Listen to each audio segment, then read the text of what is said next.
Bismillahirrahmanirrahim. Assalamualaikum warahmatullahi wabarakatuh. Innal hamdalillah nahmaduhu wa nasta'inuhu wa nastaghfiruh wa na'udzu billahi min shururi anfusina wa min sayyiati a'malina. May yahdihillahu fala mudilla lahu wa may yudlil fala hadiya lahu.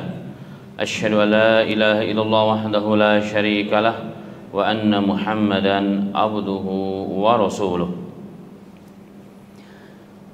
Allahumma salli wa sallim ala Muhammadin sallallahu alaihi wasallam wa ala alihi wa ashabihi at-tayyibin wa tahirin wa man sanna bi sunnatihi ila yaumiddin. Yaqulu Allah tabaraka wa ta'ala, ya ayyuhalladzina amanu taqullaha wa qulu qawlan sadida yuslih lakum a'malakum wa yaghfir lakum dhunubakum wa may yuti'illah wa rasulahu faqad faza fawzan azima. Amma ba'd. Jemaah sekalian, jemaah salat maghrib Masjid Al-Hikmah yang dirahmati oleh Allah Subhanahu wa taala.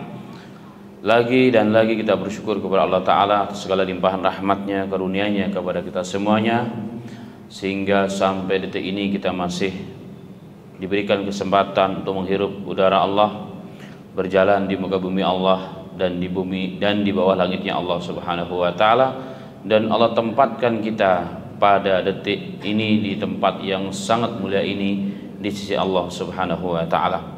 Dalam riwayat Sahih Muslim, Nabi Muhammad sallallahu alaihi wasallam pernah bersabda, ahabul biqa ala wajhil ard al masajid. Tempat yang paling dicintai oleh Allah di muka bumi ini, tempat yang paling dicintai oleh Allah Subhanahu wa taala di muka bumi ini adalah al-masjid, adalah masjid, rumah Allah Subhanahu wa taala. Dan ketika kita berada di tempat yang paling dicintai oleh Allah, berarti kita semua insyaallah dalam kondisi di mana kita dicintai oleh Allah, minimal diberikan kesempatan oleh Allah untuk kita menjadi orang yang terbaik di sisi Allah Subhanahu wa taala. Maka masjid menjadi tolak ukur umat Islam ini menjalankan syariatnya ataupun tidak, umat Islam ini sudah kembali kepada syariatnya ataupun belum. Menjadi tolak ukurnya adalah masjid. Masjid yang menjadi tolak ukur bukanlah bangunan fisiknya yang dibangun dengan sampai miliaran, dibangun oleh raja-raja Arab tetapi isinya kosong melompong. Bukan itu yang dimaksud. Walaupun kita lihat bahwa masjid yang termegah hari ini atau tempat ibadah yang termegah di muka bumi ini pastinya rumah Allah, Ka'bah, Masjidil Haram Mekah, Masjidil Haram Madinah, Masya Allah, luar biasa. Itu bagian dari rahmat Allah dan kemajuan zaman. Tapi sesungguhnya menjadi tolak ukur dalam Islam bukanlah hanya fisiknya, bukan hanya fisik, apalagi kalau kita merujuk kepada surah Nabawiyah, kondisi masjid Nabi Muhammad sallallahu alaihi wasallam yang hanya kurang lebih 50 meter persegi.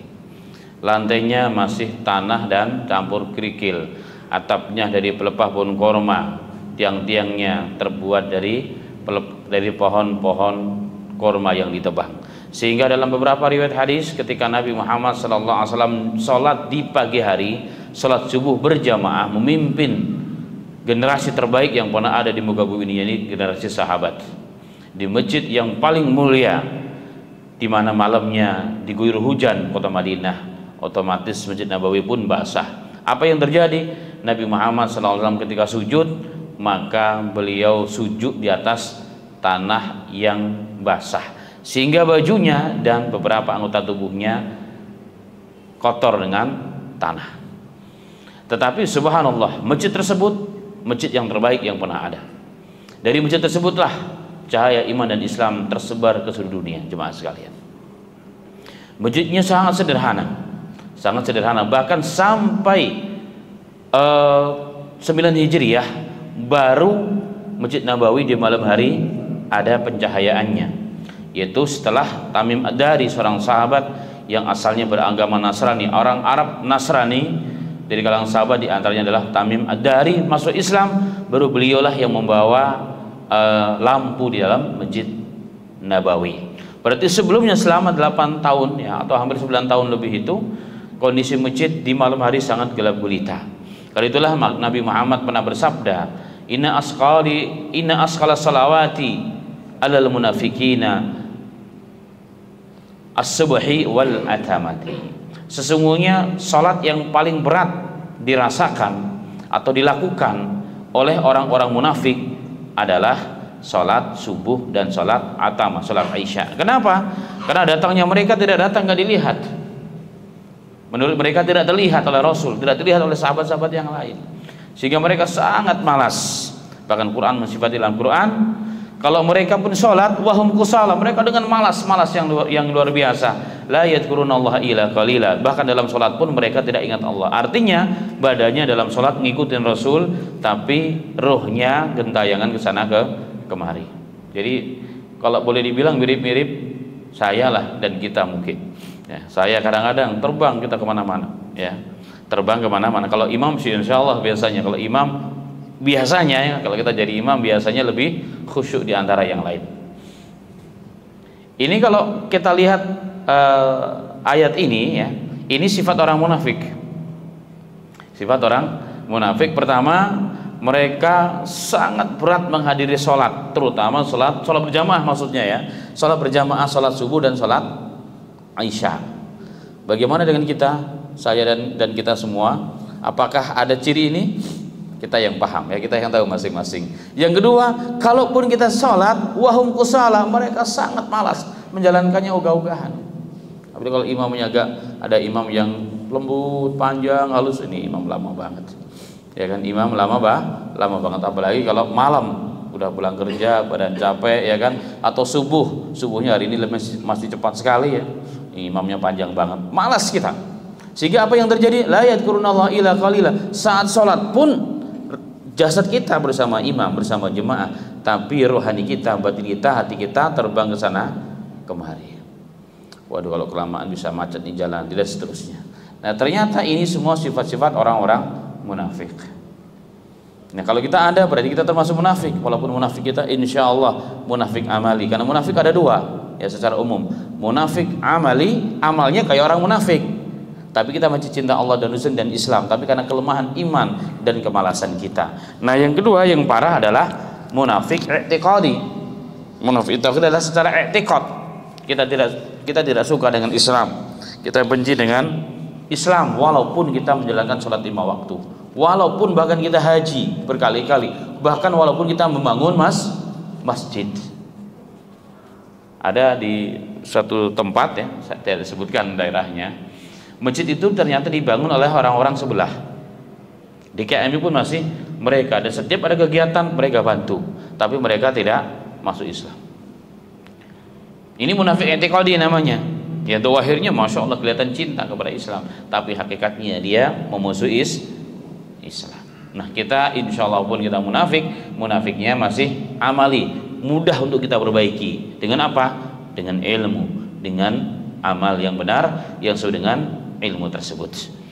Maka untuk memperbaiki kemunafikan kita atau menghilangkan sifat-sifat itu dalam diri kita, maka pada malam yang berbagi ini itulah kita datang, teman sekalian. Itulah kita berkumpul di tempat atau di majelis yang mulia ini untuk sama-sama mengkaji, mempersiapkan kita, karena kita pasti akan kembali kepada Allah. Sehingga judul tema kita yang paling besar adalah bekal kematian. Karena sesungguhnya kita semua menuju dan menanti itu. Apa yang kita bawa? Yang kita bawa hanya dua saja, iman dan amal yang kita akan kekal abadi bersamanya. Walaupun kita sampai mati, itulah yang akan menemani kita. Bahkan dikubur di padang mahsyar, nanti di tiang sirat, bahkan sampai masuk surga ataupun neraka. Sedangkan kafan yang kita pakai, baju yang kita pakai, menemani kita hanya beberapa waktu saja dikubur, habis itu hilang. Makanya Nabi Muhammad pernah mengatakan, yadba'ul mayitu salasah. Ada 3 hal yang akan menemani kita ketika kita mati. Yang pertama adalah amal. Yang 2 kembali katanya, yang 2 kembali, yang 1 tetap bersama kita. Yang bersama kita adalah iman dan amal kita. Yang kembali adalah apa? Harta. Harta kita dan juga saudara-saudara kita. Bahkan orang yang paling kita cintai siapa? Istri kita, pasangan kita. Ya, dia akan mengantar kita, ya mungkin kalau dia kuat mengantar kita sampai di liang lahat, dikubur, ditutup, kita pulang dia. Sehari masih nangis, 2 hari masih sedih, ya kan? 3 hari sudah mulai berkurang, 1 bulan sudah mulai lupa. hanya masih teringat lihat fotonya, ya kan. 1 tahun masih terngiang-ngiang, 3 tahun sudah nggak ingat sama sekali. Dan bisa jadi dia nikah lagi kalau dia masih muda dan masih mau. Itulah dunia jemaah sekalian. Maka yang kekal abadi adalah kita, yang menjadi teman kita kaki, bahkan bukan istri kita sesungguhnya, tetapi siapa? Iman dan amal yang kita buat itu sendiri, yang akan membawa kita menjadikan orang yang bahagia, selamat, sentosa sampai surganya Allah, atau sebaliknya menghantarkan kita, yang membuat kita takut, membuat kita menderita, membuat kita menangis dengan tangisan yang tidak ujung dan pangkalnya. Sehingga Rasulullah pernah mengatakan, tangisan orang yang membawa amal dan ibadah yang tidak baik di kubur itu, seandainya Allah buka hijabnya, nanti kita akan belajar secara khusus kalau sudah sampai babnya. Apa kata Rasulullah? Seandainya Allah buka hijabnya kepada 2 makhluk tsaqalain, al-insil wal jin, manusia dan jin, maka kita semua akan pingsan dan mati.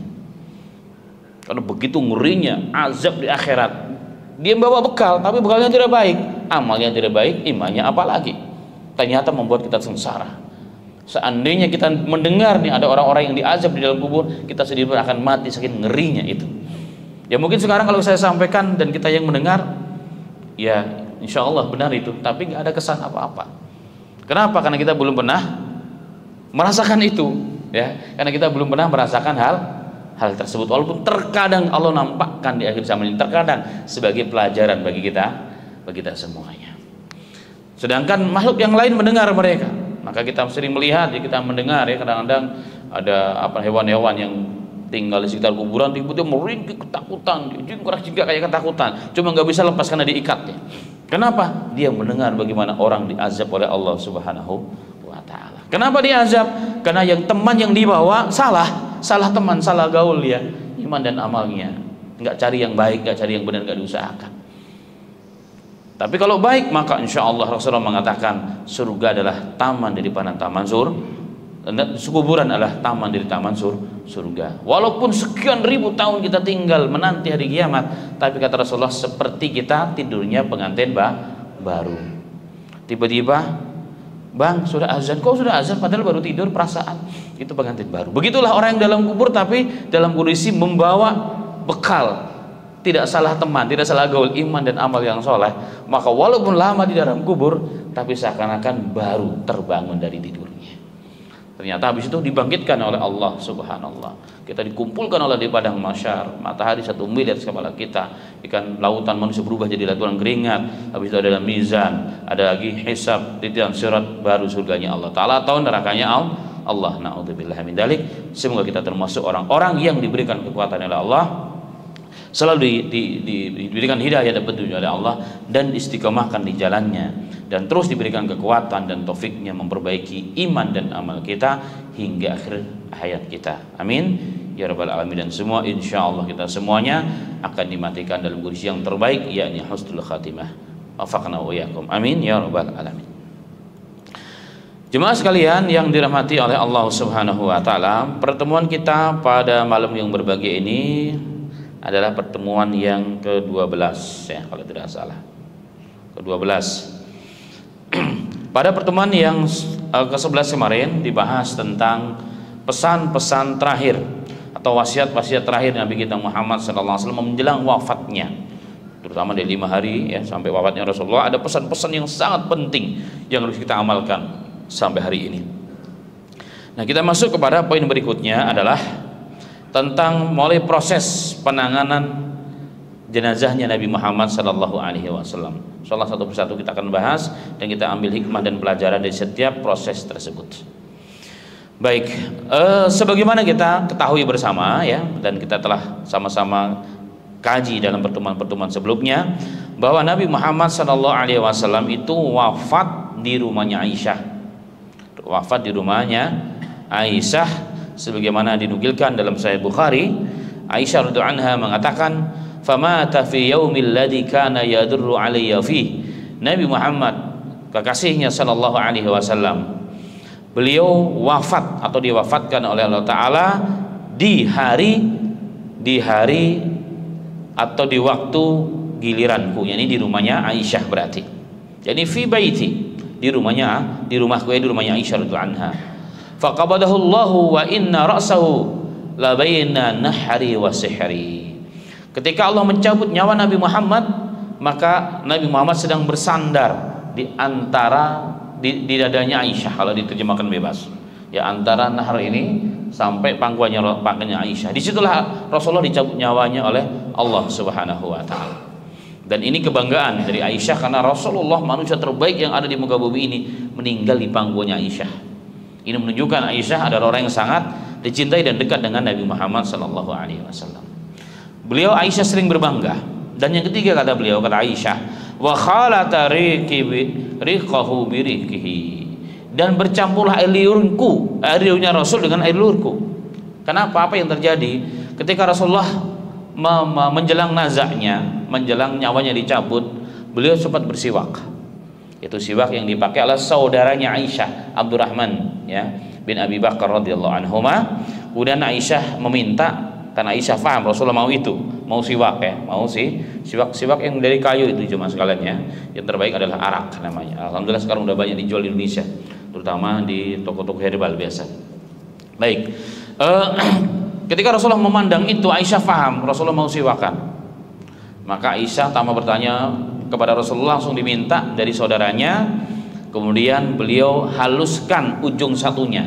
Siwakan ada dua ujung, yang sini digunakan oleh Abdurrahman, maka sebelah sini dilembutkan oleh Aisyah radhiyallahu anha. Otomatis liurnya Aisyah bercampur ya di situ. Kemudian dipakai oleh Nabi Muhammad sallallahu alaihi wasallam, bersiwak, kemudian terjatuh, tangannya pun lemas. Rasulullah mengatakan ila rafiqil a'la.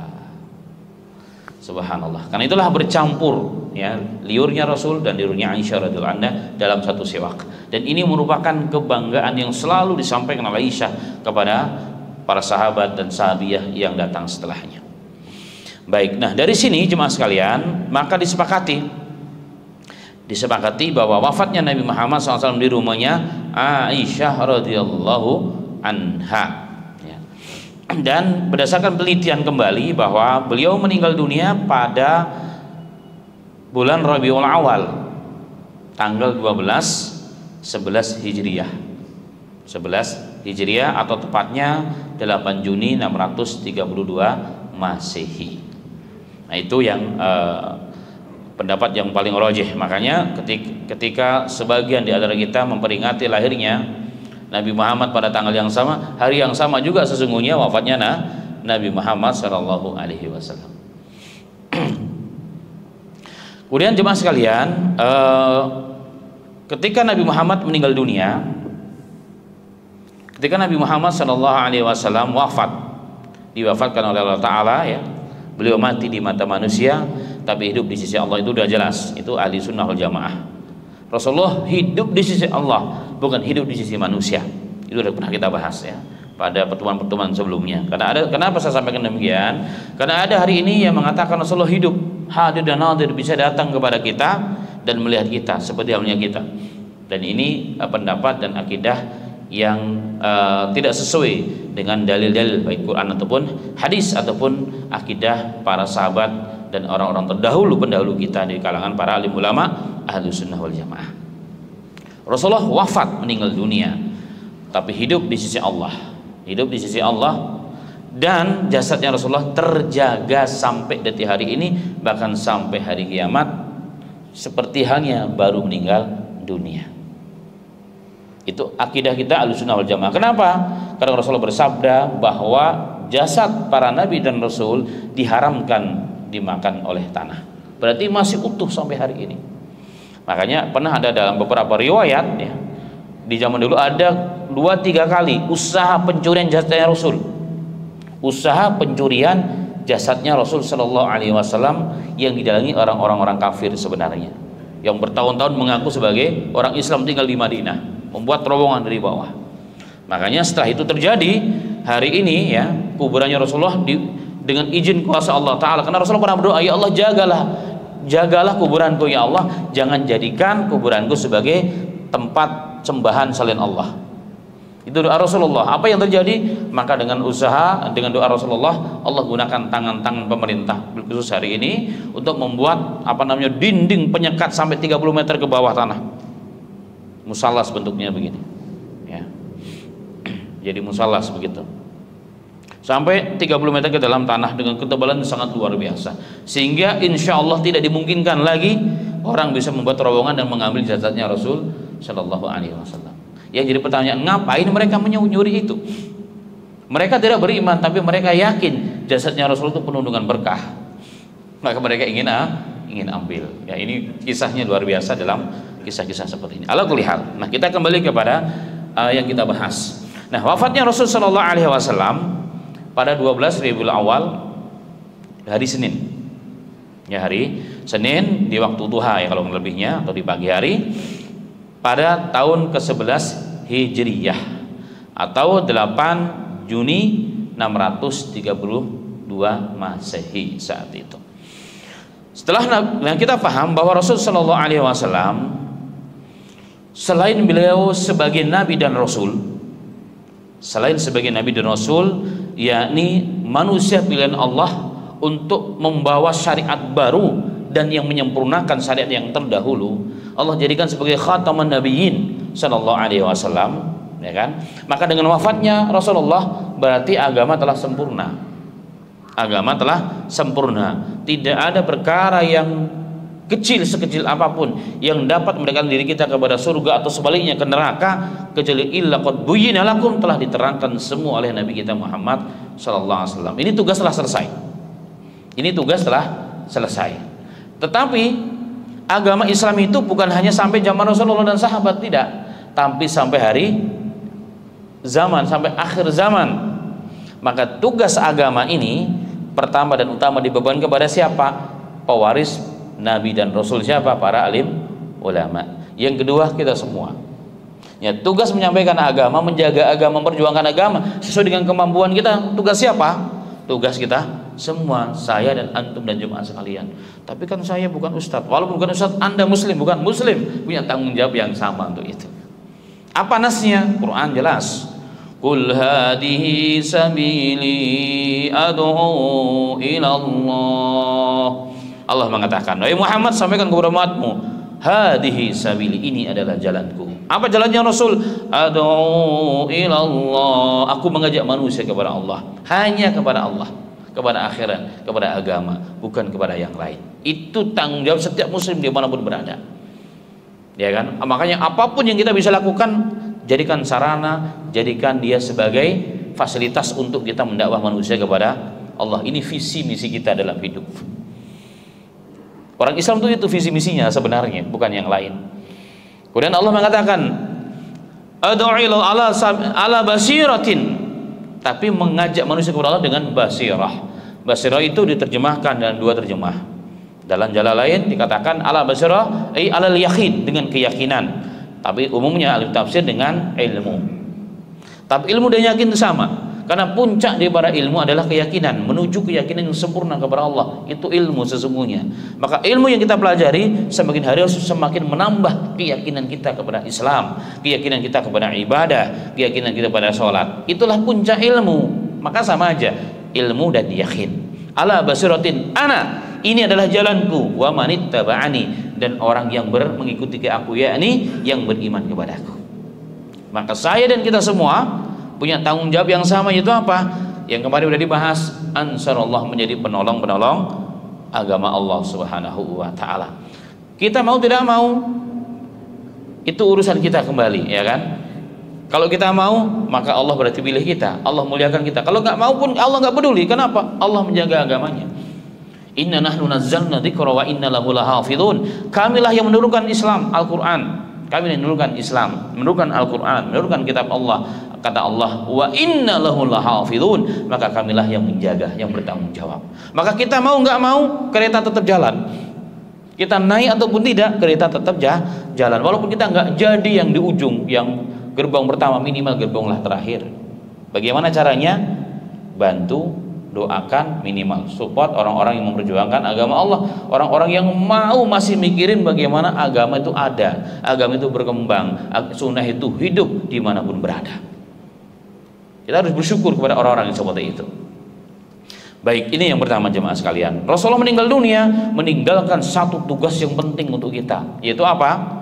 Tugas meneruskan perjuangan agama. Rasulullah telah meninggal dunia, Nabi sudah tidak ada lagi, sahabat sudah tidak ada lagi, yang ada saya dan kita semuanya. Maka setiap kita punya tanggung jawab. Saya sampaikan, wallahi adim, demi Allah, kalau setiap hidup kita, setiap langkah kita, setiap aktivitas kita, dan setiap kegiatan aktivitas mau kerjaan sebagai apapun kita, tapi ada visi dan misi kita adalah memperjuangkan agama, Allah akan berikan barokah jemaah. Allah akan tolong kita dan Allah akan jaga kita. Contoh, kita buka perusahaan, ya, buat perusahaan besar, Allah jadikan kita termasuk orang yang dunianya Allah kasih lebih, ya kan? Kita buka perusahaan, niatnya adalah untuk apa? Bagaimana dengan perusahaan ini saya jadikan sebagai sarana dan media untuk menegakkan kalimat Allah. Sehingga apa? Dari awalnya niat kita udah ikhlas karena Allah. Itu akan berbeda sekali jika kita hanya niatnya untuk mencari dunia. Minimal apa? Minimal kita nggak akan korupsi. Kita akan perhatikan bukan hanya hak mereka gajinya. Kita nggak mau memeras keringat mereka, kita nggak bayar mereka kalau badan sudah kering keringatnya, enggak. Bahkan kita lebih dari itu, kita jadikan seluruh karyawan kita menjadi orang-orang yang paham agama. Karena ketika kita kan sama dengan kita membeli waktu mereka, kemampuan mereka, maka kita pun punya kewajiban untuk memperhatikan agama mereka. Nah, ini jika kita ada visi dan misi, kemana kita melangkah, kita akan enak, akan ada ikhlas. Subhanallah, nggak ada kamuflase ya dalam hal ini, karena lillahi ta'ala semua. Begitu juga karyawannya. Saya kerja di sini, tapi saya niatnya bagaimana pekerjaan saya menjadi sebab sarana hidayah bagi saya dan bagi orang lain. Maka apa yang terjadi? Dia akan lurus istiqomah dalam kebaikan. Dia akan amanah. Dia akan all out, orang bilang, akan keluarkan seluruh kemampuannya demi perusahaannya supaya perusahaannya beruntung dan menjadi asbab kebaikan bagi semuanya. Saya pernah mendengar satu ceramah waktu itu. Beliau saya cari-cari sampai sekarang tapi belum ketemu memang. Beliau menukilkan seorang syekh waktu itu di Haram, ya, menukilkan satu kalimat dari Hujatul Islam Abu Hamid Al-Ghazali rahimahullah taala. Beliau mengatakan nanti di akhirat ada orang-orang yang membangun Masoni itu perusahaan-perusahaan lah, pabrik-pabrik begitu, tapi dia akan mendapatkan pahala bahkan terkadang lebih daripada orang yang membangun masjid. Kenapa? Karena mereka membuat perusahaan, membangun pabrik dengan karyawan begitu banyak karena Allah. Dia akan mengatakan rezeki kalian dari Allah melalui perusahaan ini, maka inilah rezeki kalian bagi kalian. Maka gaji yang kalian dapatkan setiap bulan ini, jika kalian gunakan untuk kebaikan, untuk ibadah, untuk sekolah, untuk sedekah, untuk infak, siapa yang akan dapat? Yang punya perusahaan itu, jika visi misinya itu benar. Jadi mendapatkan pahala bukan hanya bangun masjid yang utama. Ya, kalau kita masjid terbangun apa lagi? Apa saja yang kita lakukan? Yang penting visi misinya benar sebagaimana tadi itu. Maka semua kebaikan-kebaikan mereka, kan orang kalau dapat rezeki ya yang apalagi sangat layak, apalagi di atas UMR ya di Jakarta, ya kan, dia bisa sekolah anaknya dengan layak, anaknya kelak jadi orang hebat, ya. Kebaikan-kebaikan yang didapatkan siapa? Orang tuanya sudah pasti, yang punya perusahaan juga akan mendapatkan. Jika nanti ada orang yang terkaget-kaget di akhirat, ya Allah, dari mana kebaikan ini? Kan kamu dulu punya perusahaan, kau niatkan perusahaanmu untuk agama, si karyawanmu belum mendapatkan haknya dengan baik, nggak pernah telat. Mereka senang, mereka gembira, anak-anak mereka jadi orang soleh, ada hafiz Quran, ada ulama, dan seterusnya. Maka semua itu mengalir kepadamu, wahai hambaku. Itulah Islam, dan ini bentuk rahmat. Rahmat Allah itu wasi'ah, rahmat Allah itu tidak sempit, tapi begitu sangat luas. Semoga saya dan kita semua diberikan taufik oleh Allah Subhanahu wa taala. Mulai kita rubah visi misi kita. Kita seorang muslim, hidup kita sebentar, kesempatan kita hanya beberapa waktu, kita ubah visi misi kita adalah untuk agama, untuk mengajak manusia kepada Allah. Kalau itu kita jadikan, Allah jaga kita, istiqomahkan kita. Ya, Qur'annya, hadisnya begitu banyak. Baik, kemudian yang kedua jemaah sekalian, setelah wafatnya Nabi Muhammad SAW, ada satu hal yang sebenarnya sedikit kita bahas, adalah bahwa Nabi Muhammad selain sebagai Nabi dan Rasul, penyampai risalah Tuhan kepada manusia, adalah sebagai pemimpin umat. Pemimpin umat Islam adalah Nabi Muhammad SAW. Karena itulah setelah wafatnya Nabi Muhammad SAW pada hari Senin itu, ketika beritanya sudah terdengar ya, ke seluruh penjuru Madinah secara khususnya dan pinggiran Madinah. Maka pada hari itu juga ya, setelah kemarin kejadian yang sudah pernah kita sampaikan, Umar dan beberapa para sahabat belum menerima hal tersebut ya kan, tentang wafatnya Rasulullah. Maka Abu Bakar tampil menenangkan sahabat. Tapi sisi yang lain, ternyata terjadilah perselisihan yang pertama setelah meninggalnya Rasulullah, yaitu apa? Siapakah yang akan menggantikan Nabi Muhammad sebagai pemimpin umat Islam, atau yang kita sebut dengan siapa yang menjadi khalifah, yang memegang khilafah kekuasaan Islam. Ini terjadi perdebatan di antara para sahabat, dan ini awal ya terjadinya perpecahan. Tapi alhamdulillah dapat diredam perpecahan tersebut oleh seorang Abu Bakar As-Siddiq radhiyallahu anhu. Baik, sebagaimana Abu Bakar Allah kasih kemampuan meredam ya kegalauan kaum muslimin, bahkan termasuk Umar bin Khattab ketika mereka belum sanggup untuk mendengar bahwa Rasulullah telah meninggal dunia, diredam oleh Allah melalui siapa? Lisannya Abu Bakar As-Siddiq. Begitu juga kasus ini jemaah sekalian, diredam oleh Abu Bakar As-Siddiq. Ada beberapa hadis ya yang cukup panjang dalam hal ini. Secara singkat, sebagaimana hadis dalam Bukhari dan lain sebagainya, bahwa ketika Nabi Muhammad SAW meninggal dunia, maka orang-orang Ansor mereka berkumpul di Sakifah Bani Sa'idah. Orang-orang Ansor, para pemuka-pemuka Ansor, mereka berkumpul di Bani Sa'idah, di halaman rumah orang-orang zaman dulu kan luas-luas halamannya luas. Jadi Bani Sa'idah ngapain? Mereka membicarakan Rasulullah telah meninggal dunia, harus ada yang melanjutkan kepemimpinan umat Islam ini. Siapa kira-kira? Kita orang Ansor ya. Maka mereka semua bersepakat, kepada seorang Ansor, tokoh pimpinan di antara pimpinan-pimpinan orang Ansor yang sangat disegani, yang masih hidup, yang sangat luar biasa karismatik, adalah Sa'ad bin Ubadah bin Samit radhiyallahu anhu. Mereka bersepakat ini orang harus menjadi pengganti Rasul. Kenapa? Karena kita orang Ansor, orang yang paling banyak korban untuk Islam selama ini, yang paling paham bagaimana kota Madinah, bagaimana Islam itu, yang kami sudah siap mengorbankan segalanya. Maka beliau pemimpin kami orang Islam yang paling pantas. Nah ini, tetapi ini baru di kalangan orang-orang Ansor, dan sudah terjadi pertemuan dan pembicaraan dan kesepakatan antara orang Ansor, terutama para tokohnya. Sisi lain, para sahabat kibaru sahabat, terutama di kalangan Muhajirin, seperti Abu Bakar, Umar dan Utsman, mendengar juga berita ini, ternyata bahwa orang Ansor telah menyiapkan calonnya untuk menjadi pemimpin pengganti Nabi Muhammad SAW. Wah, ini bisa bahaya, ini gawat, ini kondisi kurang bagus ini. Maka orang yang cerdas dan pandai ya, yang menginginkan kemaslahatan umat, persatuan umat, langsung tidak diam ya, mereka bergerak karena Allah demi menjaga umat Islam tetap bersatu. Maka Abu Bakar dan Umar dan beberapa tokoh langsung pergi nyamberi mereka, datang ke wilayah Bani Sa'idah, ke halaman rumah Bani Sa'idah, dan terjadilah dialog di sana. Terjadilah dialog tali ulur antara Abu Bakar, Umar dan orang-orang Muhajirin dan para tokoh-tokohnya dan orang-orang Ansor, siapakah yang jadi pemimpin. Kemudian ada seorang sahabat dari kalangan Ansor yang cukup agak ngotot ya, yang cukup agak ngotot, yang bernama Al-Habbab, namanya Habbab. Dia agak ngotot, pokoknya harus ada ya, yang jadi pemimpin umat Islam harus dari kalangan Ansor. Itu katanya ya, harus dari kalangan Ansor. Itu Habbab mengatakan. Ada yang mengatakan lagi, kalau orang Muhajirin nggak mau ya sudah, kita masing-masing aja, kita jalan masing-masing. Orang Ansor pemimpinnya adalah Sa'ad bin Ubadah bin As-Samit, dan orang Muhajirin terserah kalian. Itu ngototnya si Habbab. Kemudian ketika terjadi semacam perselisihan tersebut, maka datanglah orang Ansor.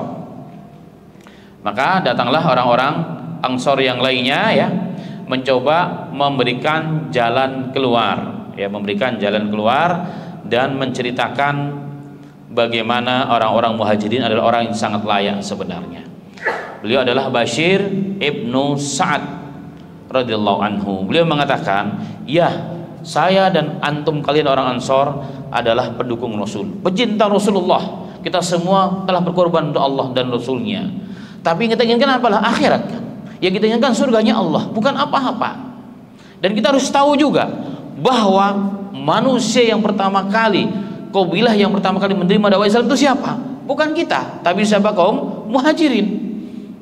Kaum Muhajirin, Allah tentukan mereka. Kenapa kaum Muhajirin? Allah berkehendak untuk itu.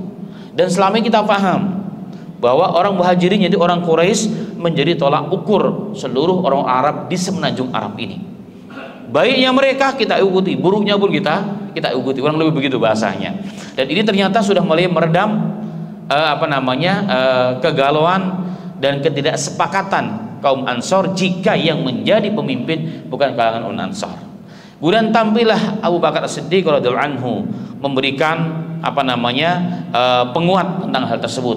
Beliau mengatakan, sesungguhnya Rasulullah telah bersabda, pemimpin harus dari Quraisy. Al-umara'u minal Quraisy. Pemimpin yang sejati itu harus datang dari Quraisy. Itu kata Abu Bakar Siddiq radhiyallahu anhu. Jadi pemimpin umat Islam harus orang Quraisy. Sedangkan Al-Ansar adalah wuzara, adalah para menteri pembantu. Pembantu orang-orang Quraisy, para pemimpin-pemimpin tersebut. Dan aku telah mendengar hal tersebut dari Nabi Muhammad sallallahu alaihi wasallam. Subhanallah, ini sahabat hebat. Hati mereka memang, kalaupun mereka berbeda karena istihad, tapi ketika Quran, ketika hadis disampaikan dan mereka tahu itu benar, mereka sam'an wa ta'atan. Itu hebatnya. Makanya sahabat itu orang yang waqafa nabi sunnati Rasulillah. Mereka orang yang berdiri tegak, nggak berani lagi nyebrang, melangkah. Jika itu ada Qur'annya, itu sudah ada hadisnya. Inilah sahabat jemaah sekalian. Sebagaimana yang sebelumnya terjadi pada peristiwa Umar bin Khattab, ya, dengan menghunus pedang mengatakan, siapa yang mengatakan Muhammad meninggal dunia, ku penggal kepalanya. Tapi setelah dia mendengar ayat yang dibaca oleh Abu Bakar bahwa Rasulullah meninggal dunia, innahum mayyitun wa innaka lamayyitun wa innahu lamayyitun, engkau akan meninggal ya Muhammad, dan mereka semua pun akan meninggal dunia. Apa kata Umar bin Khattab? Wallahi, seakan-akan aku baru dengar bahwa ayat ini, aku baru sadar kalau ternyata ayat ini sudah turun. Jadi waqaf, berdiri tegak, sudah nggak berani nyebrang, nggak berani melangkahkan satu langkah pun ketika Quran sudah di hadapan mereka, ketika hadis Rasulullah sudah di hadapan mereka. Maka ketika kembali kepada kisah, ketika Abu Bakar As-Siddiq menyampaikan riwayat itu, maka mereka terdiam. Ya sudah, kalau begitu kami ikut engkau ya Abu Bakar, ya, kami ikut engkau ya Abu Bakar. Dan Abu Bakar ternyata orang yang sangat hebat, luar biasa. Tidak orang yang paling hebat tapi tidak pernah menganggap dirinya hebat. Ini yang orang hebat banget ini.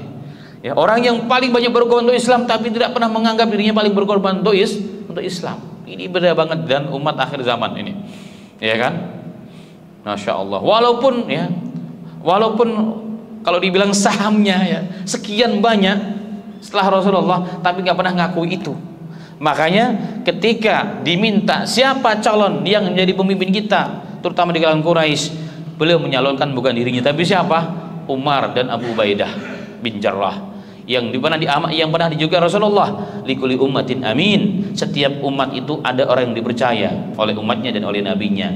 Wa aminu hadil ummah Abu Ubaidah, dan orang yang dipercaya aminnya, pemegang amanahnya Rasulullah dan umat ini adalah siapa? Abu Ubaidah bin Jarrah.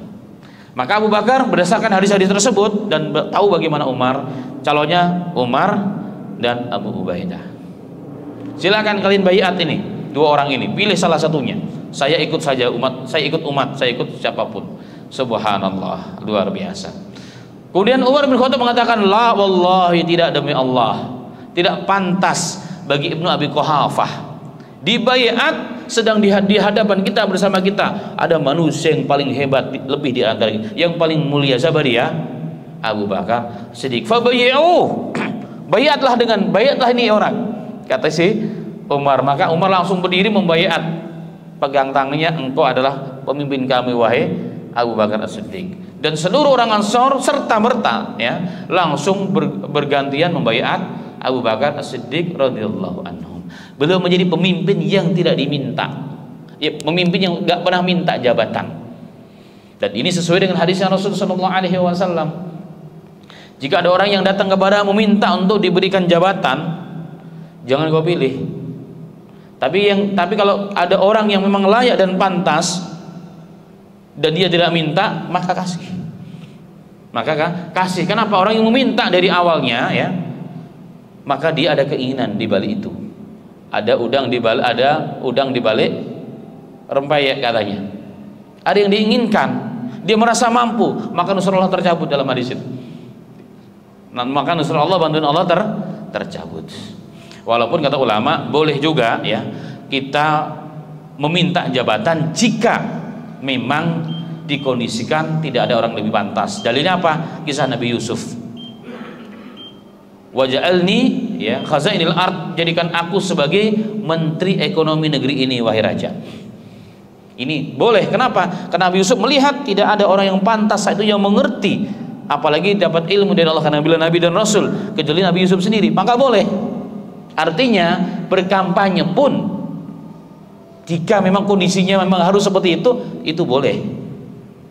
Yang penting memang kita paham, track recordnya jelas, karya telah ditorehkan, bukan hanya visi misi yang dibuat, kan begitu kurang lebihnya.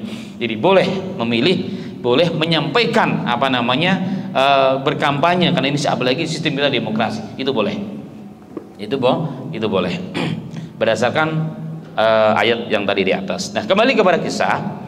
Maka Abu Bakar setelah itu dibaiat oleh Umar, diikuti oleh kibarus sahabat karangan Muhajirin dan Ansar. Udah setelah itu dibaiat oleh seluruh umat. Tapi sisi lain, jenazahnya Rasulullah belum sempat diurusi,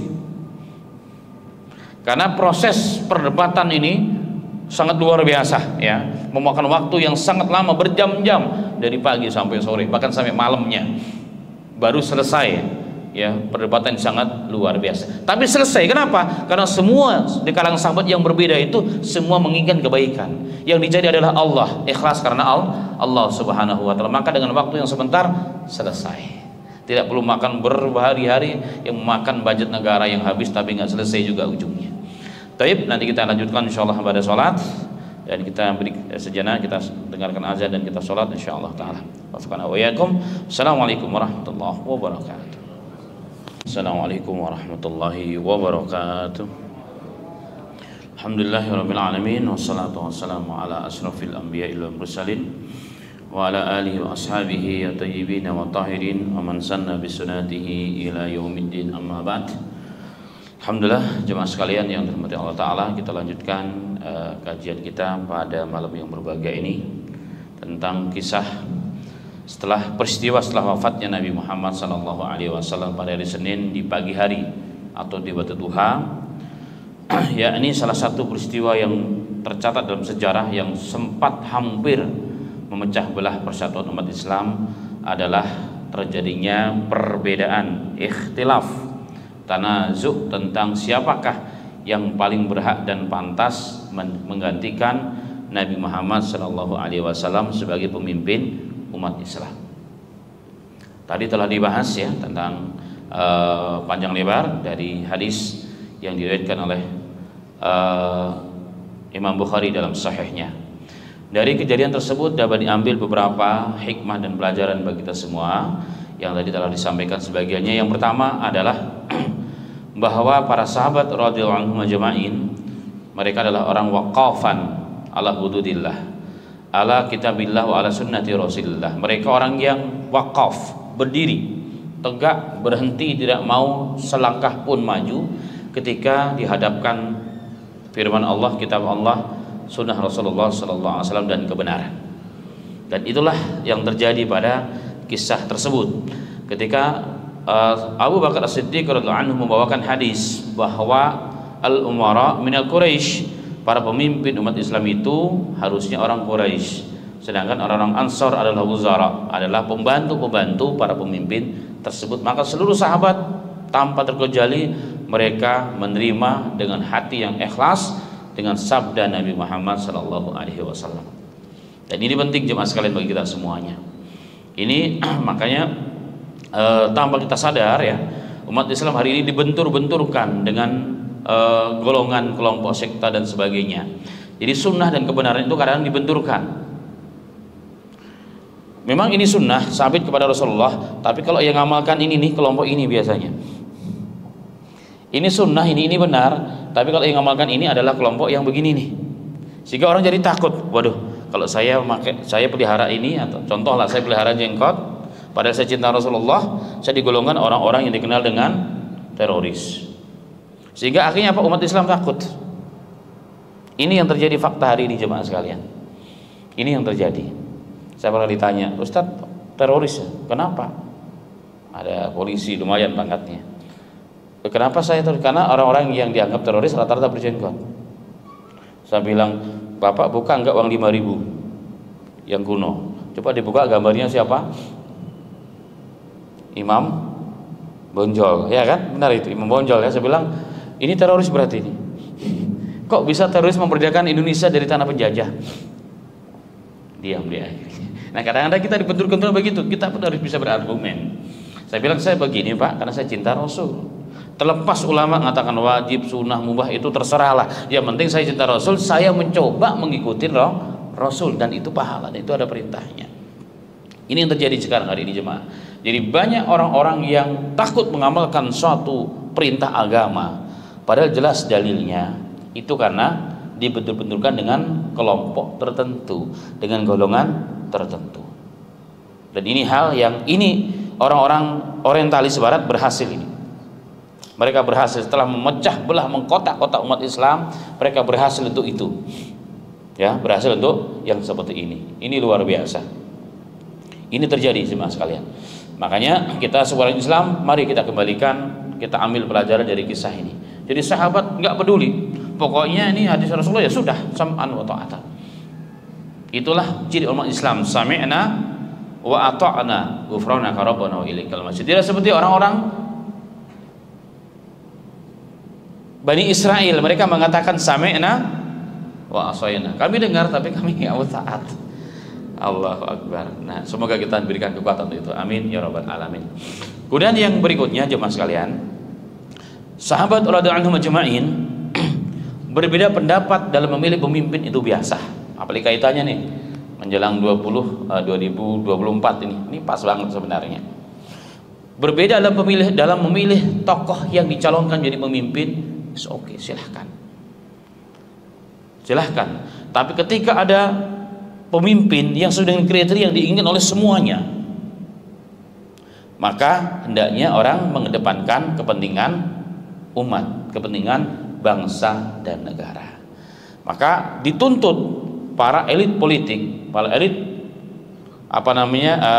pejabat-pejabat pemangku amanah bangsa dan rakyat ini, mereka harus menyampaikan, boleh beda pilihan, monggo silahkan, itu biasa manusia, sahabat aja beda. Tapi ketika sudah diputuskan, ketika sudah dipilih dengan kriteria yang dipilih oleh yang memilih, pastinya begitu, maka kita harus keluarkan seluruh ego dalam diri kita. Jika yang memang yang terpilih adalah kebaikan bersama, kan harusnya begitu. Sahabat punya kepentingan masing-masing, tapi ketika ini orang yang paling pantas ini, ya sudah, maka sam'an wa ta'atan, membuang ego-ego dalam diri mereka, kepentingan bersama. Dari situlah kita akan lihat siapa yang memperjuangkan hak atau pemimpin untuk kebaikan bangsa, negara dan agama dan kejayaan bangsa kita, atau yang ada kepentingan di balik itu. Itu akan nampak sekali.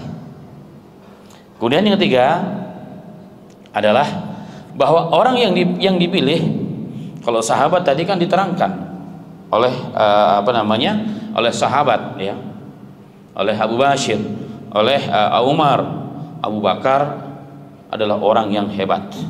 Buktinya disebutkan bukti yang telah ada yang mereka sama-sama tahu. Nah, ini juga salah satu indikator kepada kita kalau ingin mencari pemimpin yang baik, carilah orang yang sudah ada bukti. Kayak Abu Bakar, buktinya dia orang yang paling dicintai Allah dan Rasulnya. Buktinya dia orang yang paling berkorban untuk agama. Buktinya Allah pilih dia untuk menamai Rasulullah hijrah dari Mekah ke Madinah. Buktinya dia orang yang paling banyak berkorban untuk agama Allah Subhanahu wa taala, telah menoreh kebaikan-kebaikan yang ada, telah mencatat dalam proses kehidupannya bukti nyata dan jelas, dan bukan hanya visi yang belum jelas dan misi yang belum jelas baru bentuk teori. Jadi membawa apa? Fakta, membawa data, membawa karya. Bahasanya begitu hari ini. Ini udah jelas ya. Ini juga penting nih bagi kita semua ya, bagi kita semua. Sebagaimana Rasulullah ya mengatakan Abu Bakar ini orang yang paling kucintai karena dia A, B, C, D. Ketika seluruh orang yang menerima Islam dengan taraddud, dengan pertanyaan, dengan berbagai macam proses, Abu Bakar enggak. Saya mengaku Nabi dan Rasul, langsung beriman. Saya beriman kau adalah Rasulullah. Ketika orang umat Islam sedang digoncang keraguan tentang berita Rasulullah, ini masa Mekah lagi. Rasulullah berisra dan Mi'raj dalam separuh malam, nggak sampai separuh malam, ini beberapa jam perjalanan dari Mekah Baitul Haram Mekah sampai ke Baitul Maqdis, habis itu ke Sidratul Muntaha. Itu nggak sampai setengah malam. Semua orang Islam bingung, ini kayak nggak, sehingga orang Islam banyak yang ragu dengan peristiwa ini. Tapi apa kata Abu Bakar ketika dengar berita ini Rasulullah yang ngomong, ya saya beriman. Bahkan yang lebih aneh dan nyeleneh pun dari ini, saya beriman kalau itu Rasulullah yang ngomong. Ini nggak dimiliki kecuali oleh Abu Bakar. Inilah orang yang paling pantas menjadi pemimpin setelah Rasul Shallallahu Alaihi Wasallam. Kemudian ada poin yang penting juga jemaah sekalian di sini adalah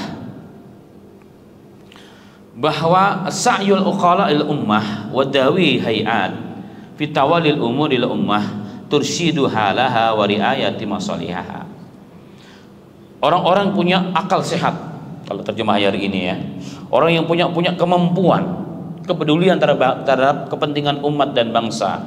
Kalau saya tambahkan terjemahnya, harus cepat melakukan gerakan lah bahasanya begitu, untuk mengarahkan umat kepada yang paling baik, kepada kemaslahatan umat dan bangsa.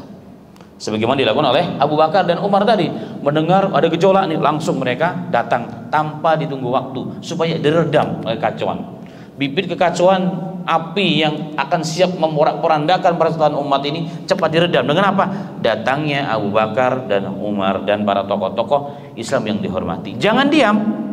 Orang yang paham nggak boleh diam. Orang yang mengerti kemungkaran nggak boleh diam. Itu sesuai dengan Quran dan hadis. Man ra'a minkum munkaran falyughayyirhu biyadihi. Siapa yang melihat kemungkaran, cegah dengan tangannya. Kalau tidak dengan lisannya, minimal dengan hatinya. Fadzalika ata'ul iman, itulah yang paling rendah. Kalau tidak, kita melihat kemungkaran, kita paham, kita mengerti, apalagi kita punya kemampuan, kita punya pengaruh, kita diam. Apa kata Al-Imam Ibnu Daqiq rahimahullahu taala? Orang yang diam terhadap kemungkaran, syaitan akhras, setan yang bisu. Setan kok bisu? Harus ngomong supaya apa? Umat tidak tercabik-cabik persatuannya. Islam tetap tegak, sunnah tetap harus muncul. Makanya harus cepat diredam. Makanya ketika ada kejadian di masjid ini, ya bukan kekacauan lah, bukan yang saya bilang salah tafahum aja, salah salah paham aja ketika di masjid ini. Sempat kemarin ya, saya juga sempat dipanggil oleh Pak DKM untuk menyampaikan ya.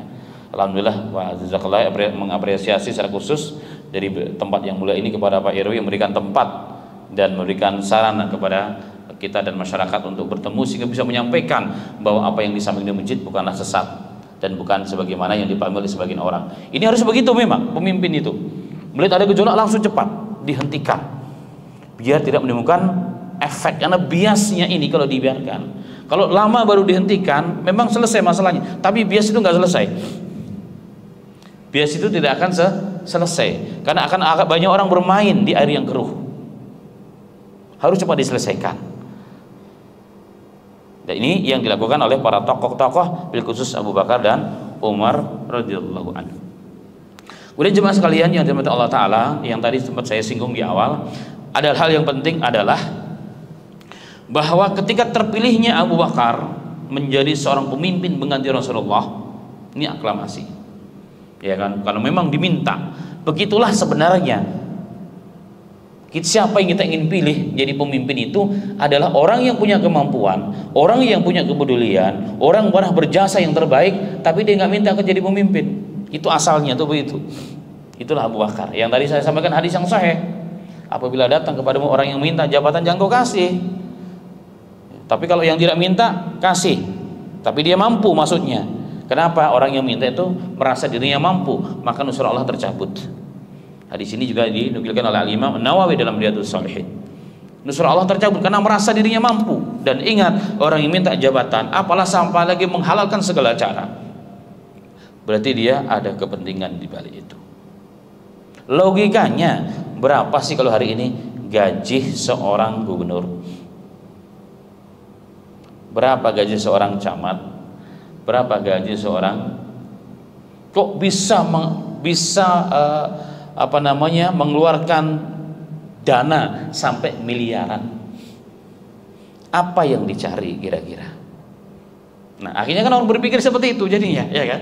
Makanya kembali kepada bagaimana proses Abu Bakar jadi pemimpin, luar biasa.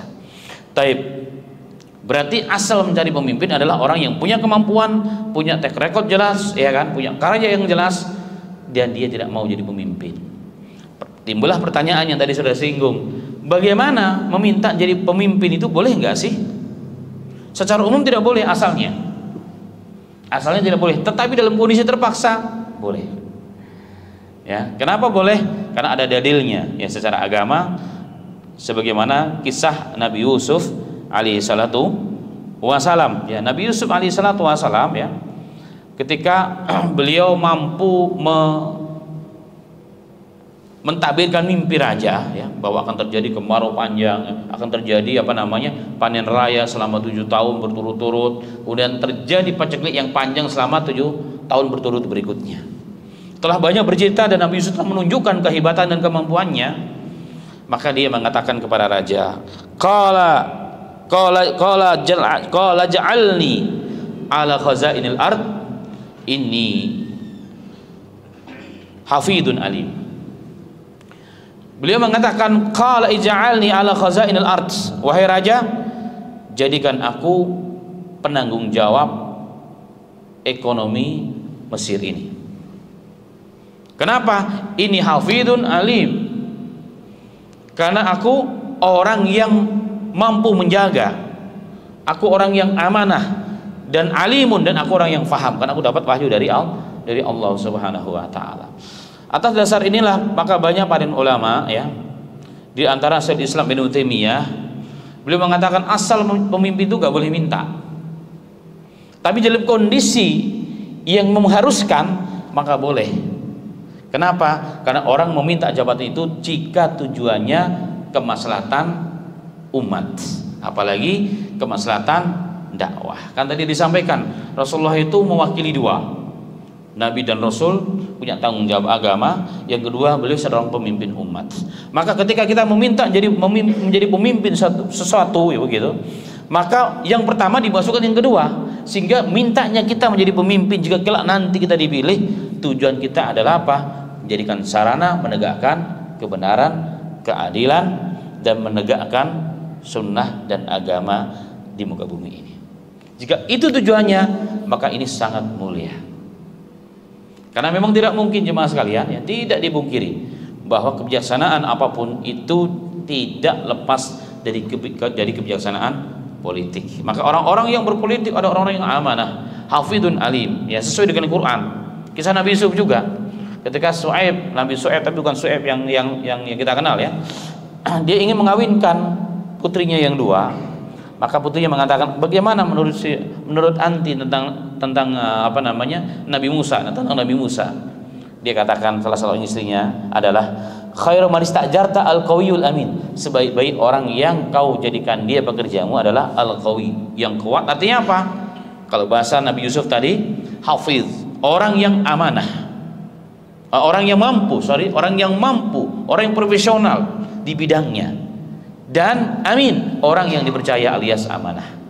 Nah, ini sama dengan Nabi Yusuf alaihi salatu wassalam. Maka jika ada orang seperti itu, wajib kita dukung, wajib kita bela, agar tegaklah keadilan di muka bumi ini, agar hukum itu tidak hanya tumpul, tidak tumpul ke atas tapi tajam ke bawah, tapi tajam ke atas, tajam ke bawah, mustawatu fil hukum, dan kita sama di hadapan hukum dunia dan hukum akhirat. Itu perlu orang yang kuat dalam arti profesional, orang yang alim, orang yang paham ilmu dan paham kondisi dan seterusnya. Nah, ini dapat diambil ya hikmah dan pelajaran dari kisah Abu Bakar radhiyallahu anhu. Kemudian juga jemaah sekalian rahimani wa rahimakumullah, dalam kisah ini ya, sebelum terjadi ini Abu Bakar itu tadinya dalam hadis Aisyah tadi riwayat Bukhari, Aisyah menceritakan ketika Rasulullah meninggal dunia, Abu Bakar sedang di pinggiran Madinah. Sedang di pinggiran Madinah di wilayah pegunungan, mendengar beliau langsung turun pergi ke rumahnya Aisyah. Ternyata Rasulullah sudah ditutupi dengan kain. Maka dibukalah kain penutup wajahnya. Maka dikecuplah keningnya Rasulullah di antara dua matanya. Apa kata Abu Bakar? Tibta hayyan wa mayita ya Rasulullah. Engkau orang yang memang indah, hebat, bagus, baik ketika engkau hidup dan ketika engkau sudah meninggal, sudah wafat ya Rasulullah. Wallahi demi Allah, engkau tidak akan merasakan dua kematian, karena kematian hanya terjadi satu kali dalam kehidupan dunia ini. Ini kata Abu Bakar. Ditutup kembali, kemudian mendatangi Umar ya, menyelesaikan kasus yang Umar marah-marah itu, kemudian mendengar berita orang berkumpul di Bani Saqif untuk mencari pemimpin, Abu Bakar pun langsung ke sana. Nah, dari kejadian ini yang diriwayatkan oleh Aisyah, yang dikeluarkan Imam Bukhari dan lain sebagainya, dapat diambil banyak pelajaran. Di antaranya sunnah setelah orang meninggal dunia itu untuk ditutup dengan kain. Dan sunnah kita mencium keningnya orang yang meninggal dunia. Ya, terutama yang memang diperbolehkan. Ya, kalau yang meninggal masih gadis ya kita bukan siapa-siapa, nggak boleh, tentunya nggak boleh itu. Artinya yang diperbolehkan secara syariat seperti kerabat, teman, ya, yang mahram dan seterusnya, itu diperbolehkan. Kemudian dari kisah ini juga ada satu hal yang penting yang dijadikan dalil oleh orang-orang Syiah. Oleh orang-orang Syiah, mereka mengatakan, tuh lihat, ya, mereka sendiri meriwayatkan Rasulullah meninggal dunia, Ahlul Bait sibuk ngurusin jenazah Rasulullah. Bisa-bisanya Abu Bakar, Umar dan seluruh kaum muslimin sahabatnya Rasulullah, mereka sedang rebutan kekuasaan di Bani Saqifah. Apa namanya? Di halaman rumah Bani Sa'idah. Itu yang disampaikan kemana-mana oleh orang-orang Syiah. Saya pernah baca bukunya mereka. Ini dalil kenapa mereka mengkafirkan seluruh sahabat kecuali 5 pun 7. Ini diantara kezaliman yang dilakukan menurut mereka, tuduhan kepada Ahlussunnah, kepada para sahabat, kepada Abu Bakar, Umar dan Utsman dan seterusnya. Rasulullah dengan sudah meninggal dunia, Ahlul Bait sedang sedih, ya kan? Kok bisa-bisanya nih sahabat rebutan kekuasaan politik katanya. Padahal tidak seperti itu ceritanya, ya. Tapi justru kalau kita lihat tidak seperti itu. Buktinya tadi Abu Bakar datang ke rumahnya dulu nengok Rasulullah. Ternyata melihat semua karib kerabatnya Rasulullah, ya, anak cucunya, istrinya sudah berkumpul ngurusin di sana, maka Abu Bakar ngurusin sesuatu yang dianggap sangat penting. Bukan Rasulullah nggak penting, bukan saja Rasulullah nggak penting, tidak, semua penting. Tapi ada yang sangat penting, yang sangat darurat sekali, yaitu apa? Umat Islam ini sudah kehilangan induknya dan umat Islam sudah mulai ada tanda-tanda ingin pecah, maka beliau datang menyelesaikan itu walaupun sampai malam. Kan hari Senin sampai malam itu, ya, sampai malam, baru di pagi hari Selasa nanti kita akan bahas, Rasulullah baru mulai diurusin, dimandikan, ya, kemudian dikafani dan seterusnya.